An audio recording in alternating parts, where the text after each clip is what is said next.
This will be my greatest performance. Give it to me. Here we go. We came, we saw, We kicked it into high gear. Yeah. It is Mornings on the Beach for your Saturday, Sunday morning, right here from the heart of downtown Long Beach. Happy weekend. From the very bowels of Shannon's Corner. Delicious. I beg your pardon. Here we are. I'm Danny Lemos. I'm Mike Stark. And Melanie Ray. And today on the show, have we got a festival for you? And we can't wait to talk to this guy. It's all about the Tattoo Festival. It's coming up on the show today. Stay here. Yeah, and an AI-generated band has become a hit, generating 900,000 listeners on Spotify. We'll play the song and let you decide. Yeah, I was going to say, I don't know I how I think I feel might about know that. it. You know those little robots driving around downtown? Oh, yeah. Yeah, what's their fate? No kidding. We'll find out. Is it up in the air? It's up in the air. What about the little robots? No kidding. Okay, Yep. well, I can't wait myself. I'll sit right here for the rest of the show. Today, of course, the news that this week, looking back, it is incredible. But the Senate passed the bill to defund public radio and NPR. That was one thing. And that's going to fare very poorly in some areas of the state where people count on that. Yeah. Right? That especially in areas where they're not served by other commercial radio stations. Right. They get their news. They're so afraid. They're taking so $1 afraid. billion away, and From information sources. yeah. But it's back in the House. Hopefully, by the time this airs, we'll know the fate. But come on, we know already that the House is really, they're not doing much. It appears. Yeah.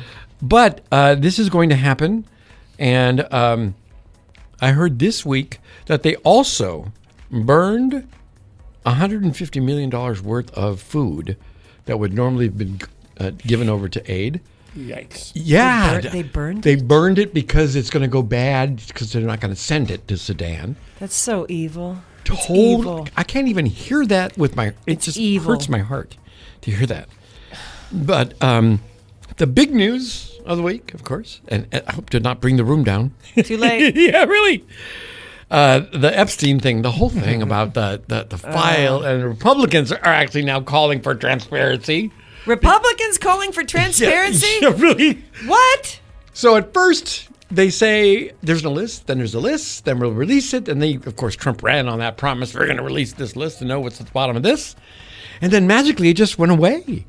And it's interesting, too. Where are all the QAnon people, right? Because they were all convinced it was were the the ones. Clintons, doing the pedophile ring Right. and the trafficking. And now that's vanished. And we're here. And are the QAnon people paying attention? they may be some of the people that are burning their MAGA hats. I hope so. That's one image I saw on the internet this morning. Now, The more angry MAGAs, the better. yeah.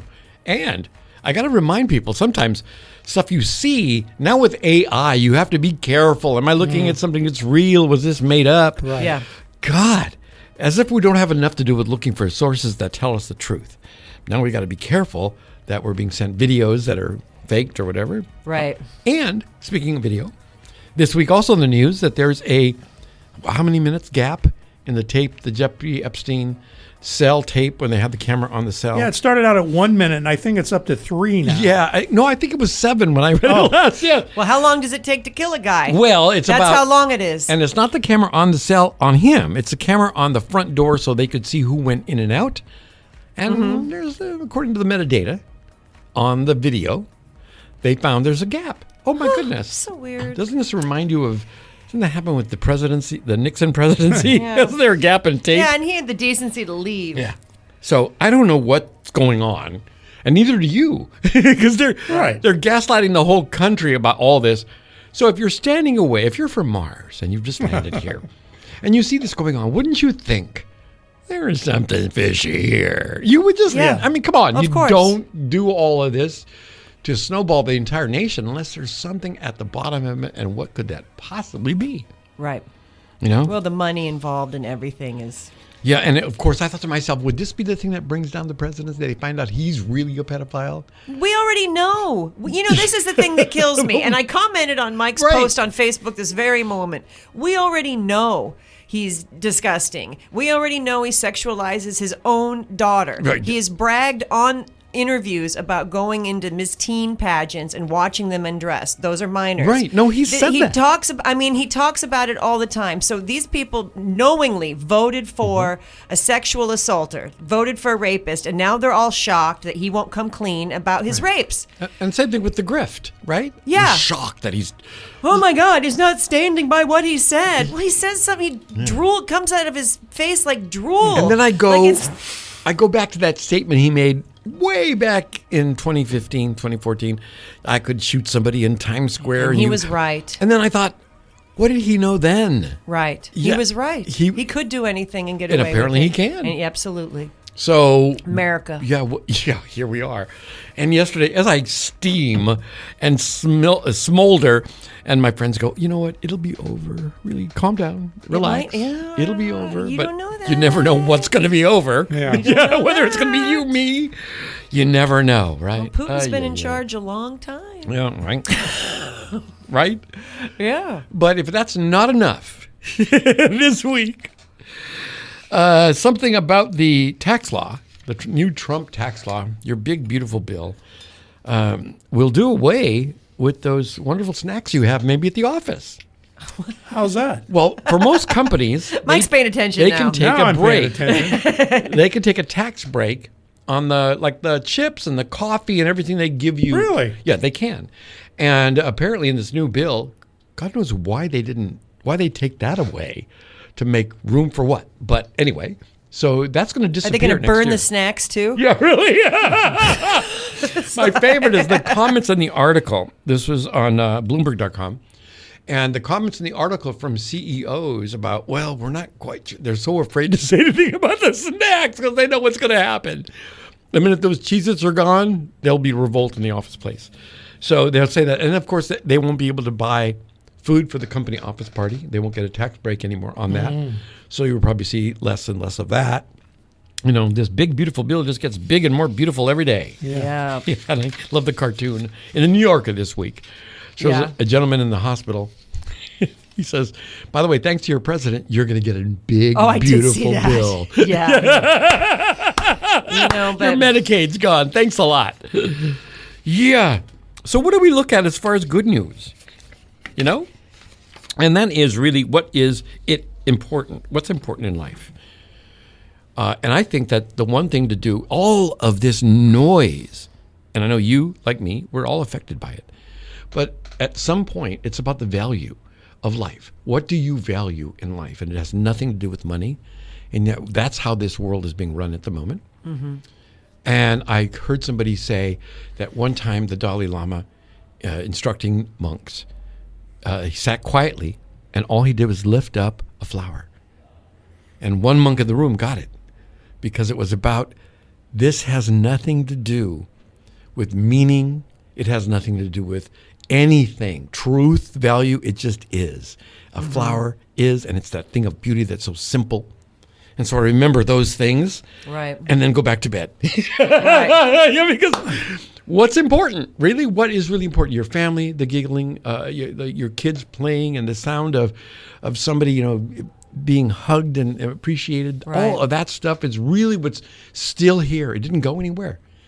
Well, and I have hope when you talk about AI and people not being able to trust any of the news they get or the images they see or the interviews they hear or whatever, is that my hope is that kind of pushes us back to simplifying and addressing the people who are in the room with you, looking for the human, real, touch, tactile relationships that aren't online, because those are artificial.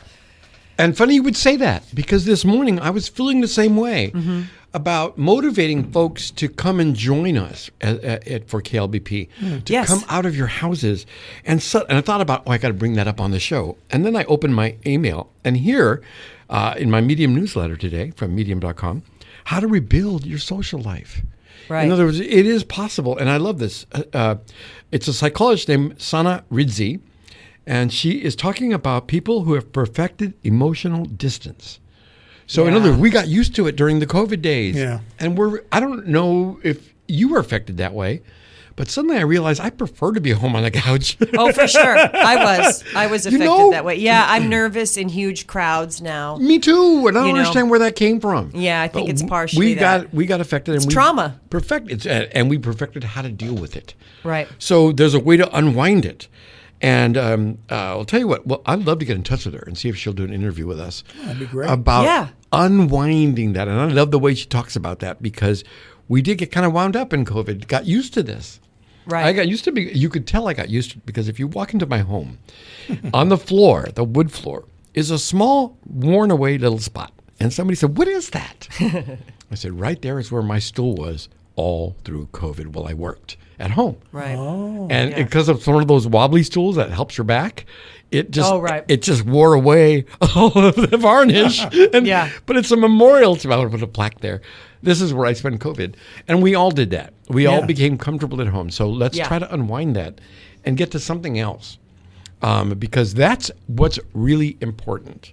And like I said in the kidding a few minutes ago, it'll all be over soon. Hopefully. We're 7 months in. That doesn't sound good. No, back We're off of that 14 one. months away from midterms. I like to think of that, right? Because then we can No, start. that doesn't help me either. Yeah, really. Just go outside. Just go outside. Nature. That's where it's Yes. at, right? That's where you'll find it. That's my church. That's where you'll Right. find it. But I thought, speaking of getting to something else, let's get into some music. Yeah, we got some music from a band I haven't This is heard actually from great. in a while, but they're back with a new record, and it's the Goo Goo Dolls, and Oh. Nothing Lasts Forever.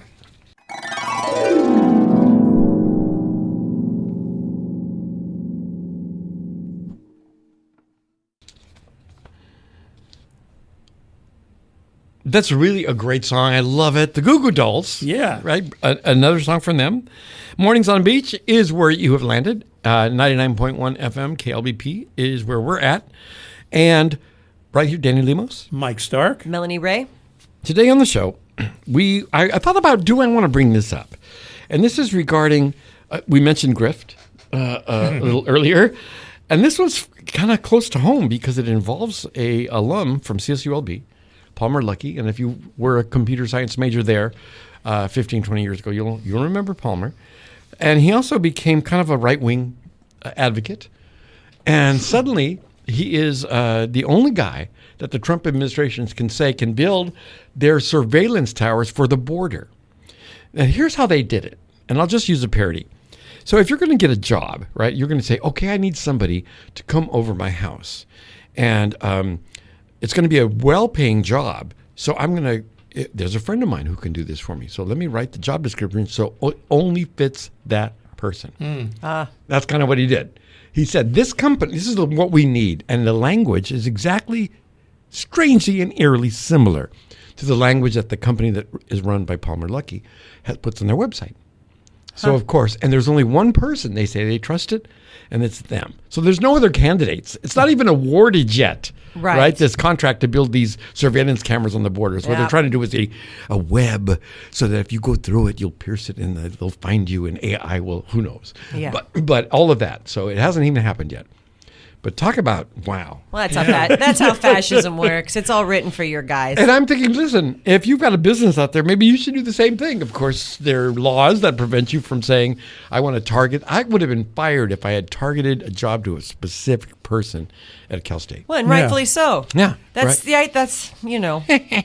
But that's just the new normal. Just Yeah. like our Dr. Oz giving healthcare advice to Americans who are losing their Medicaid. Oh Did you hear this? no, I don't even. I can only imagine. We're what through he the would say. looking glass. We really are, because what he said was, Americans who are losing your Medicaid, you need to take better care of yourself, which is true, and you can say that as Surgeon General. But you also should eat less carrot cake. Yeah. That specifically? Yes. And I thought to myself, what did he just say? Isn't carrot a vegetable? He said that was his. That led him along that line of reasoning. He said, I was trying to think of a cake that was good, that was actually kind of healthy, that I could say you shouldn't eat that, right? And so he picked carrot cake.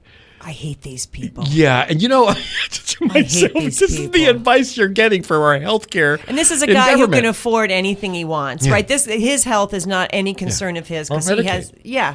right. So it's Yeah, and while we fume, you realize that there's a lot of people out there who are going to be affected by this. Well, I think a lot of people who don't even realize. I think there are a lot of people on the dole who don't realize they're on the dole because it's called something else. Right, and especially, I think of that Appalachian territory where they're all Trump supporters, and they start to lose their health care. They're going to not go quietly. No, they're not. They're going to, whatever they do, it's not going to be easy. And no, the most impoverished states are red states. Yeah. And they just haven't, I think they're just blinded by racism to not include themselves in this Obamacare or whatever, but where do you think disability and unemployment and Social Security and all these things? And it was just like 10 years ago. Yeah, we fought this uphill battle and now we're rolling back down the hill again. Yeah. But it's like anything else. Time goes backwards. Yep. However, the one story that I think that anybody out there who has traveled with their wife. I'm looking at Mike. All right, I'm waiting. I'm taking notes on this. Yeah, really. So have you ever done this? You drive up to a gas station and your wife gets out to go to the bathroom and then you take off and you forget that she's in the bathroom. I wish my husband did that. Right. Really? It would have been way cheaper. This guy did it, right? He left his wife at a gas station. He drove 300 miles away, right? Before he realized his wife wasn't with him. And of course, wait a minute, didn't he look to his right? No. His daughter was asleep in the passenger seat. His wife was in the back seat. He never saw her leave. Oh, okay. So he just left. Now, that's not the bad part. The bad part is he had to convince the police he did this not on purpose. Is it illegal? Is it illegal to leave your wife at a bathroom? It's considered abuse. And so they go back. It's kind of the opposite of kidnapping. He wants to find her because he has no idea. He doesn't remember the gas station. So he has to call the police. And they go, what? Oh, wait a minute. This guy has a driver's license? Yes, I love this. So he goes back, and his wife is sitting there patiently. And I thought, aw, she was just waiting for him to come back for her. Thank God. Well, that's not now, how it would have gone. That's not how it would have gone down. That is not how it would have gone down. That's not how it would have gone down at my house either. No frickin' way. I just think that is something else. New cars now have a little warning light that says check the back seat so that you don't leave. Do they really? Yeah, so that you don't leave the kid in the back. But I guess it's for wives too. It has to be. Check the back seat. Oh my! When I was a kid, this happened to us. We went on the tour of the White House. There were 9 of us plus a cousin. So 10, my mom and dad, there's 12 of us. And we go on the tour of the White House. Odds are good you're going to lose somebody. Bingo, because you know how mom is. Hold on to your brother's hand and everybody pair up. We all did. But they gave my sister to my little brother, and apparently he got distracted. And so we end up leaving the tour, and my mother says, "Where's Becky?" We're like, oh no. So we try to reverse. You can't do that because you're only going one way, right? Oh, right. You can't do that. And my mother looks up, and there in that very famous staircase that comes up from the second floor, right, comes down to the lobby, is a Secret Serviceman leading my sister down. She went up into the residence on her own because there was a staircase. Let's go up. Lucky it wasn't the Trump administration. Yeah, she'd be on her way to El Salvador. Right? Yes, because she's one of the darker ones in our family. She'd be, yep, definitely. But we mentioned AI earlier, and I don't know why, I knew you were going to bring this up this week. Well, I meant to do it last week, but this is a story that we're all going to have to deal with this AI thing. And I still have mixed feelings about it. The Pandora, the box has already been opened, so we have to deal with it somehow. Okay. But when it starts dealing with cultural things like music, yes, you start to wonder, how do we get through this? Well, there was a band that was put together via AI called Velvet Sundown, and they didn't say they were a AI band. They even have a video with people in the band playing the song. I saw that. And it got 900,000 Spotify listens. God. Now, if you listen, I'm pretty good at picking out AI photographs. You can kind of see it. It almost looks fake. Yeah, there's like there's a certain fuzz to it. Yeah. Yeah. And if you really listen to this music, there's that there too, I think. Okay. It's soulless. Yeah. It has no soul to it at all. It's scary. It is scary. In some ways, because you're thinking to myself, what if you just like it? What if they have a million fans, right? And they're not real. When I think just like I'm hoping people back off of technology, I'm hoping too the same goes for AI, that people are going to want real art. Well, the thing is this makes it better for radio people, I think. Although they're trying to make radio people AI in some markets. There are already stations that are Spotify has an AI DJ. Yeah, that guy's not a very good one. No, he's not. But there are some stations in the country that have AI DJs. Right. Wow. Well, never here on Mornings on the Beach. Never here on Mornings on the Beach. Never here on Mornings on the Beach. Never here on Mornings on the Beach. But the thing is we need live DJs to help us separate the velvet sundowns from the Pearl Jams, right? Yeah. From the Velvet Undergrounds. Yeah, right. Exactly. So it's just something we need to be aware of. Bands have a tough enough time on their own making surviving, money to be put up against this stuff, and to some degree, all of this information is fed into the AI, and they put out what people listen to. They sure do. In the notes that they put together and all of that. So it is something we need to keep an eye on, without a doubt. Well, I think the positive uses of that could, we'll skip that because this is a family show. I think, what other areas could you take what people like and make something better out of it? Well, yeah. I'll leave that to you. However, we're going to hear that song. And coming up next on the show, we've got a tribute to an LGBTQ icon in this community, and we'll tell you about her coming up as well. But first, we're going to hear from the Velvet Sundowns, and this is a song called, and if you look it up on YouTube, you can see a video that accompanies it. It's called The Corner Bar.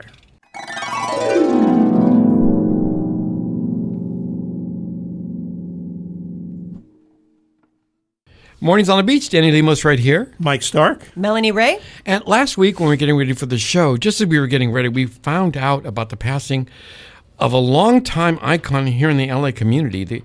And if you are LGBTQ, like I am, you know Jewel Tice-Williams, an activist. She owned the Catch One Disco in downtown in the Pico Union District.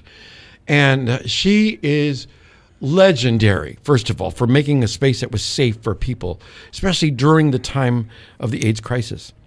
But more before that, in the late 80s, man, I wish I could take you in my time machine back to what it was like to be there in a club where it was so diverse. It was 1989. In LA? Yeah.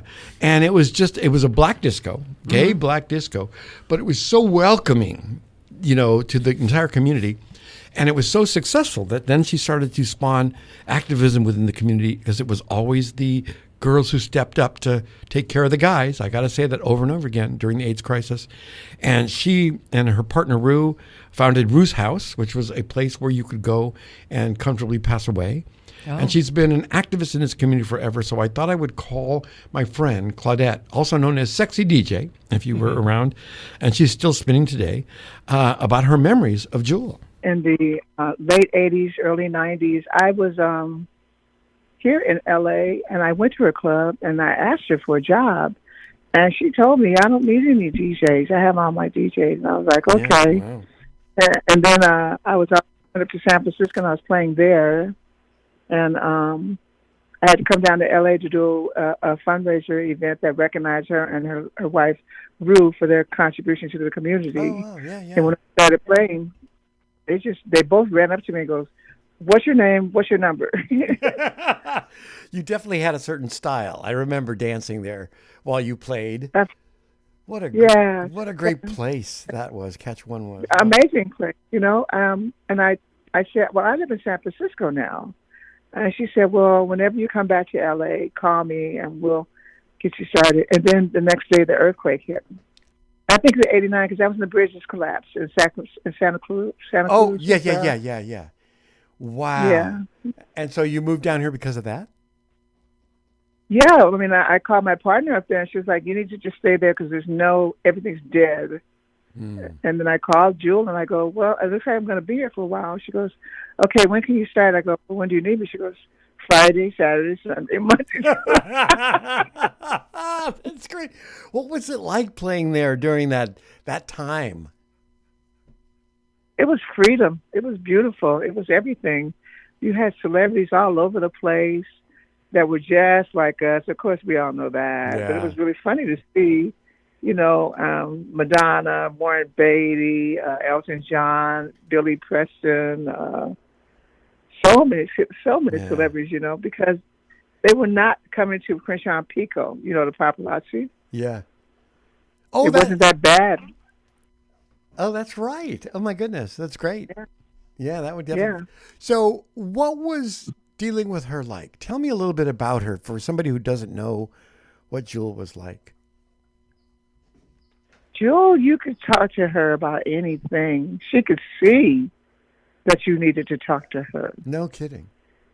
Yeah, she was that kind of person that she's like a magnet, and of course at that time everything was going on, the AIDS crisis and all that stuff, and they pretty much they had gotten through it, but she was still that welcoming person that would make time for anybody.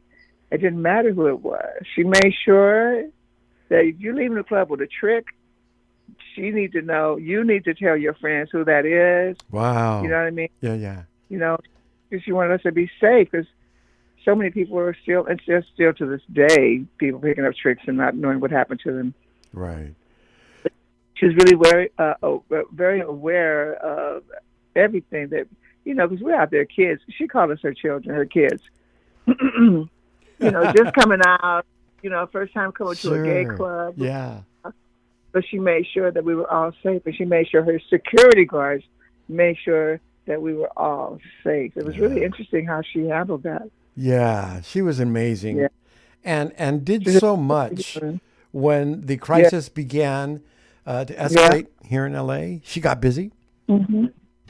What happened was they were taking care of all the white boys in West Hollywood, right? But the black boys, the Latino boys, were not getting any kind of service for the AIDS. And then being a star, and of course, Jewel got together with Reverend Carl Bean and Magic Johnson. All the care and aid started coming in to help. Jewel was feeding people that were homeless with AIDS.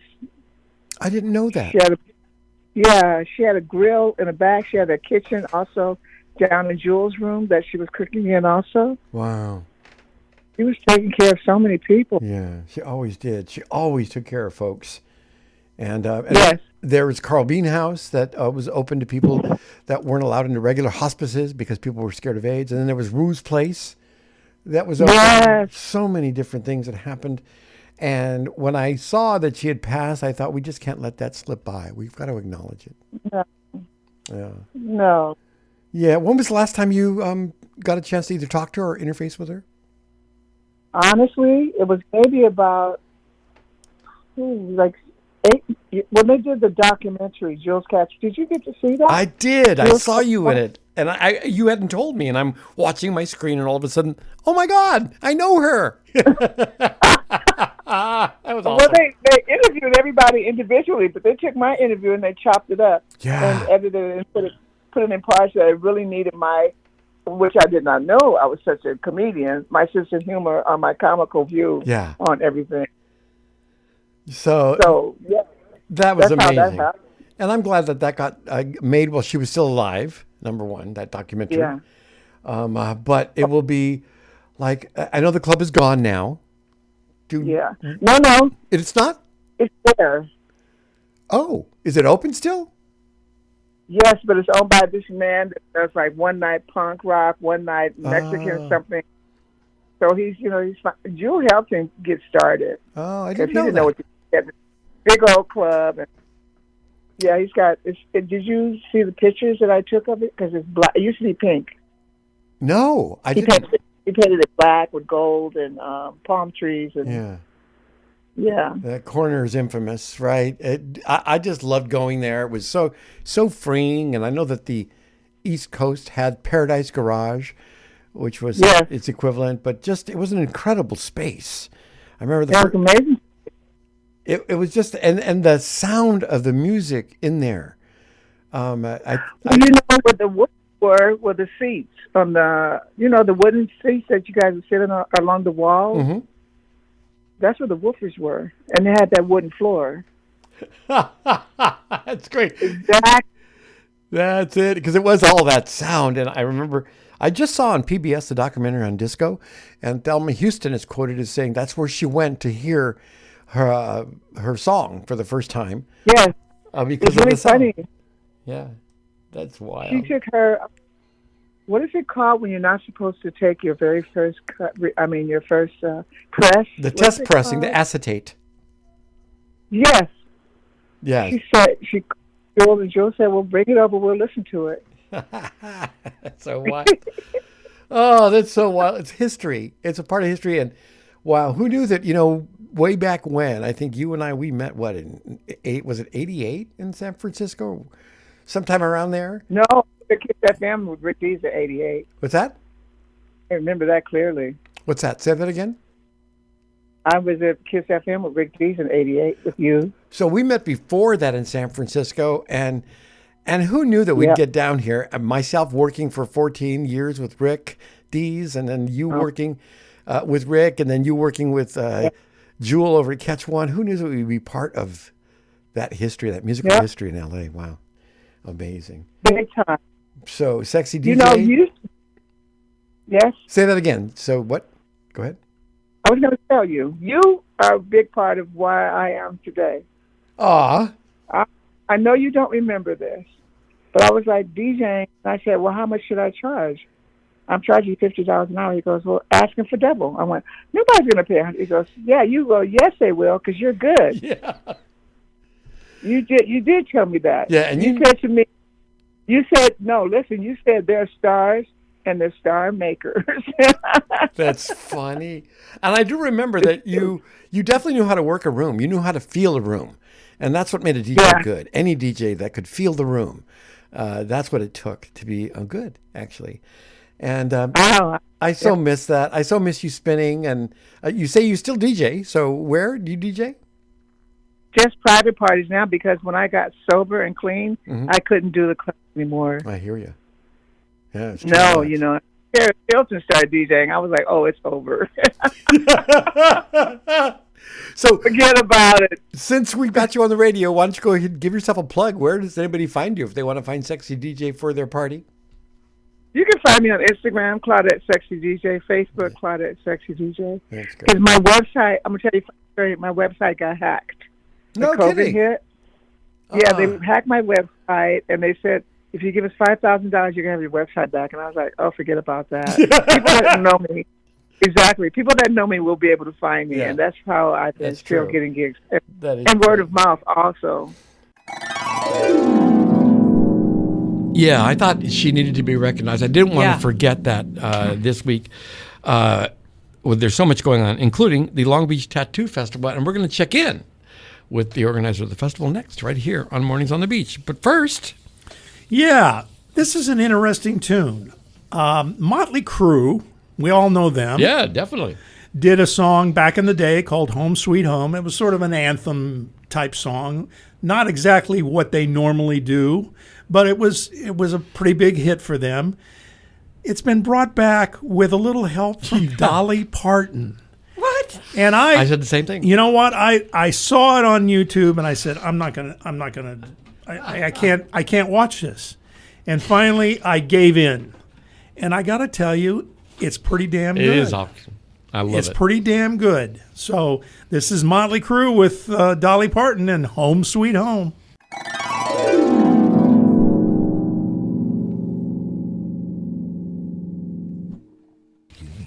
Great. Excellent. I loved it. And I just saw... I couldn't believe how great it was. The Pamela Anderson documentary about it and all the Tommy Lee in it. Oh, yeah. And I like that one. Whoa, this is great.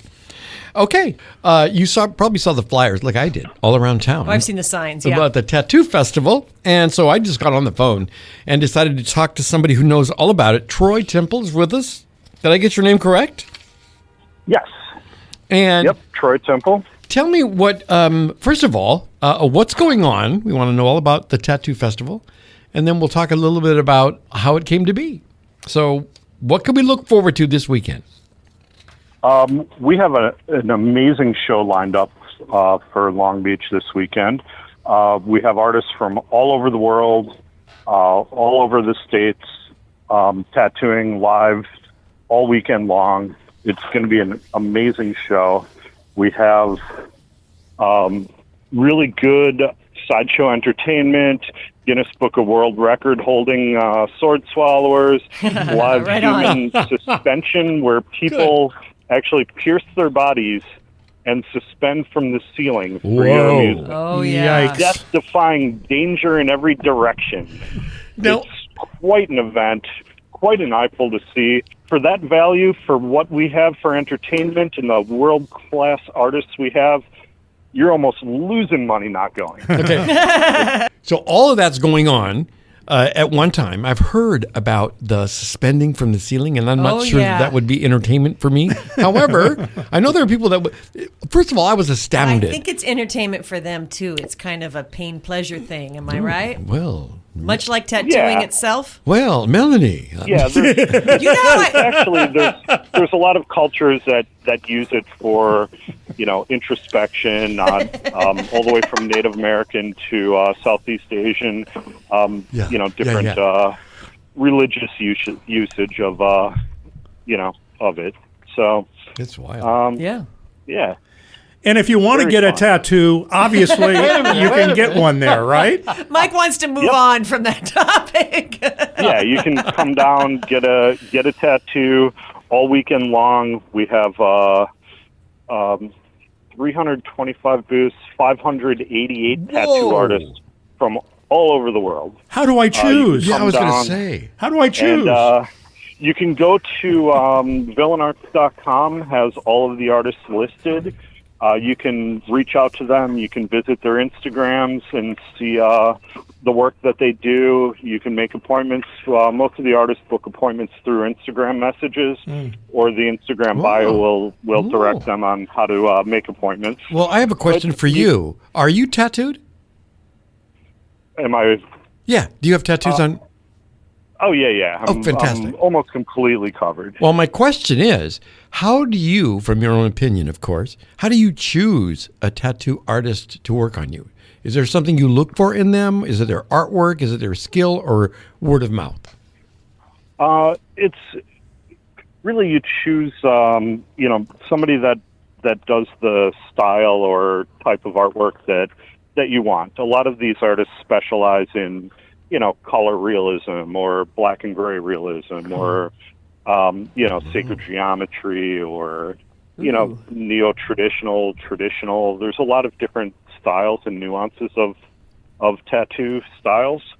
And, you kind of pick an artist that, you like the style of artwork that they do. And then you can, discuss it further from them on, price, placement, everything. And you can come down and just get tattooed right on site, no appointments, just walk right up. Half this room is probably doing just walk-ups at some point this weekend. So it's real easy. You can just come right down, get a world-class tattoo, leave with a smile and a bandage. That's something. I'm amazed that there's this is a small community that I found out. You're at the convention center. It's a big event happening. And is it all over the country? Do we have a surgence of tattoo? It's becoming more popular? Yeah, tattooing has never been more popular than it is today.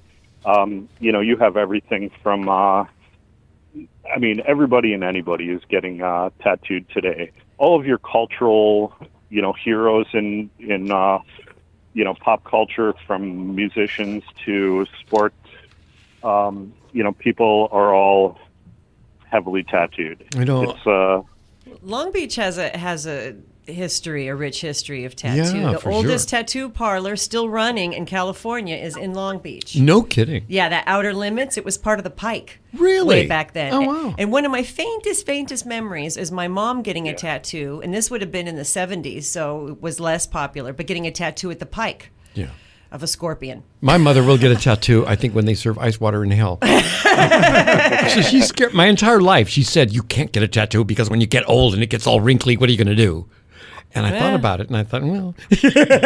But then I thought, maybe the call letters of the radio station, or is that the kiss of death? A tattoo. Well, certainly you don't want to get a partner's name. We should have learned that by now. That's great. I got a tattoo on my shoulder, so it would be a part that wouldn't get fat. That's really great.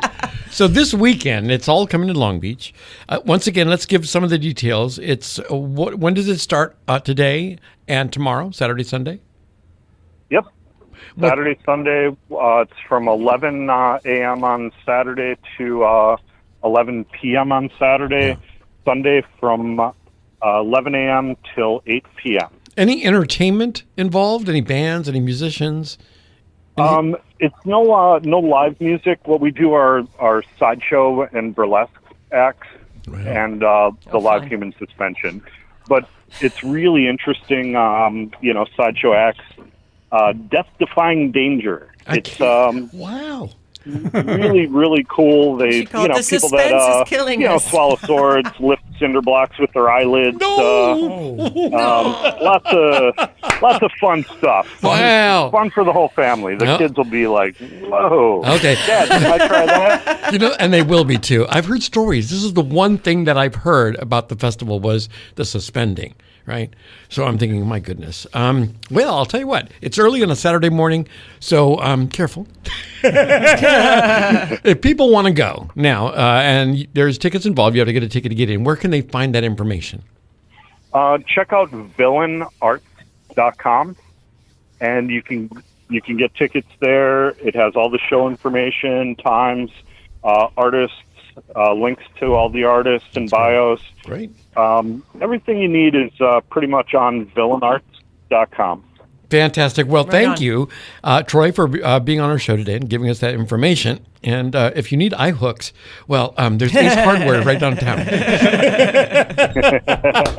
Take care, man. You know how I found out about that suspending was when KLBP started and we were looking for a studio. There was a guy on, off of Artesia, and our early recordings were in a studio up there, and he was into that. He and his dad.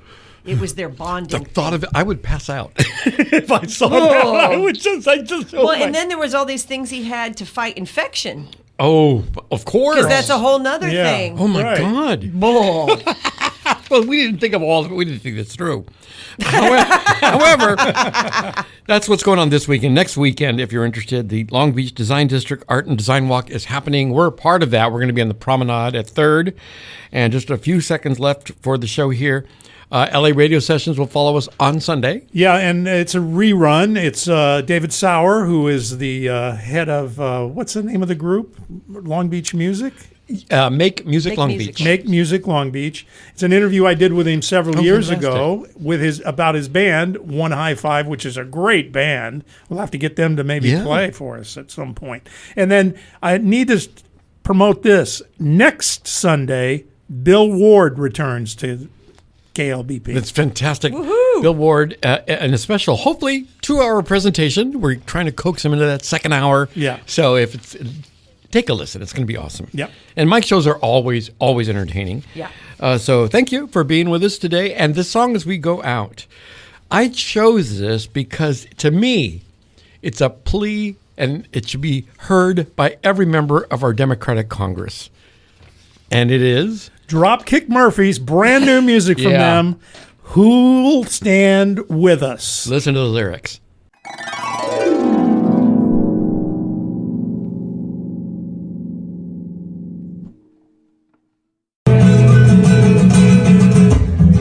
The Long Beach Soul Collective presents A Night at the Speakeasy, live on KLBP 99.1, a cabernet of community artists with illustrious talents, immaculate artistry, and performing from the epicenter of their truth, featuring the Acoustic Soul Express, led by Chadwick Bishop and Ashanti Dykes, with the sounds of C-Bone and the Soul Shack Players, up close and personal, every first and third Wednesday, like death and taxes. At the Secret Island Tiki Bar, sharp as a harpoon, the show starts at 7 p.m. live on KLBP 99.1. Philosophy, the unsigned paradigm to poetry. Signing off.